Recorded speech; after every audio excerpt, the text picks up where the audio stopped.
Friends, તો અત્યારે જો બનાવવાના છે ઉત્તપમ. તો જો રવો છે ને એને ધોઈ નાખ્યો છે, એટલે ઉપરથી થોડો થોડો કચરા જેવો એ નીકળી જાય. તો રવો લઈ લીધો છે, લઈ લીધું છે દહીં.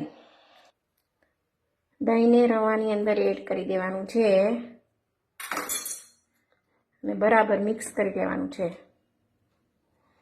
અને પાણી એડ કરવાનું છે, અડધો ગ્લાસ.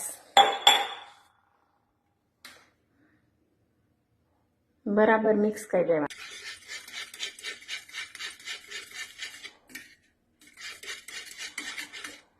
જો મિક્સ થઈ ગયું છે, તો હવે એને 10 મિનિટ માટે રેસ્ટ આપવાનું છે. તો ડુંગળીનું કટિંગ થઈ ગયું છે અને ટમેટાનું પણ. જો ડુંગળી ટમેટાને ધાણા ભાજી ત્રણેય લઈ લીધા છે.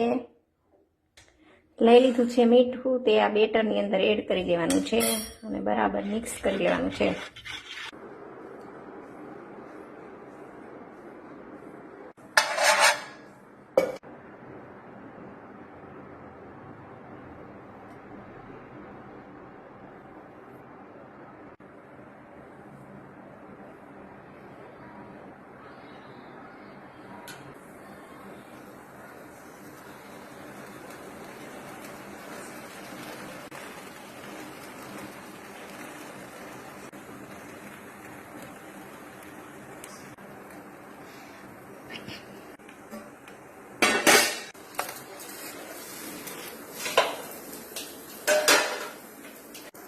ઉત્તપમ બનીને રેડી છે, મસ્ત ટેસ્ટી.